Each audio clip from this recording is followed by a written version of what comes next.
Henry Wilson arranged for me to take a couple of acting lessons at Universal International, who had their own coach.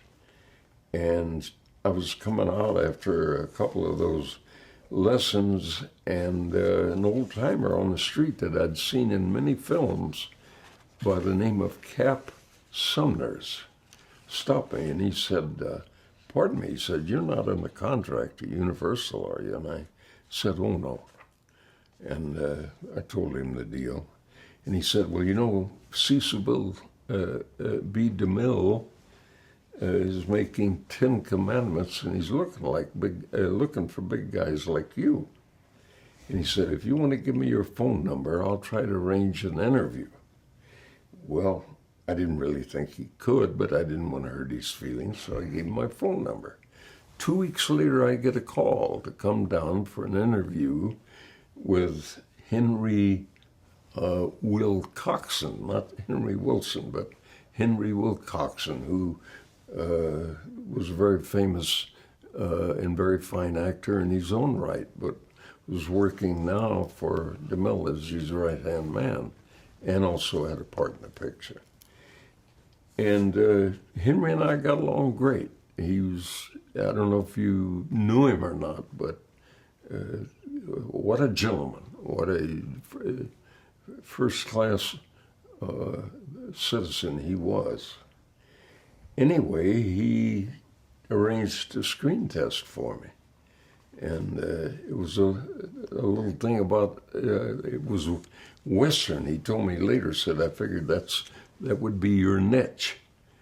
And then he said, "I want to arrange an interview with DeMille," which he did. Now, I was on my way down there on the day that I was supposed to have the interview with DeMille, and I saw an elderly lady trying to change a tire on the freeway, and I could see she couldn't do it. So I stopped and I changed the tire for her and put the flat back in the back of the car, and she said, "What do I owe you?" And I said, "You don't owe me anything, ma'am. I'm glad to do it."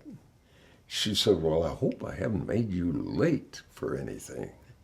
And I said, "Well, I have an appointment with Mr. DeMille at Paramount Studios, but I think it'll be okay."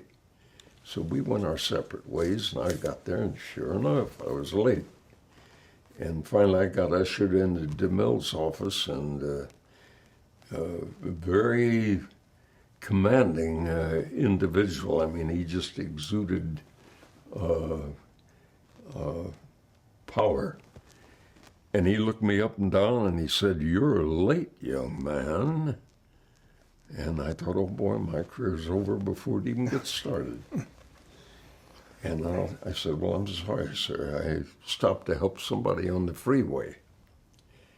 And he came back with, "Yes, I know all about it. That was my secretary."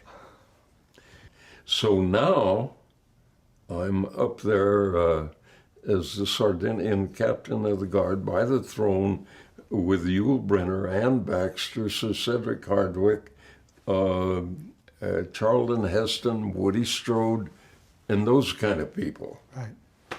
I don't have any dialogue, but I'm watching them, listening to them, and now and then they'd make mistakes. And I thought, wow, they make mistakes. Maybe there's hope for me.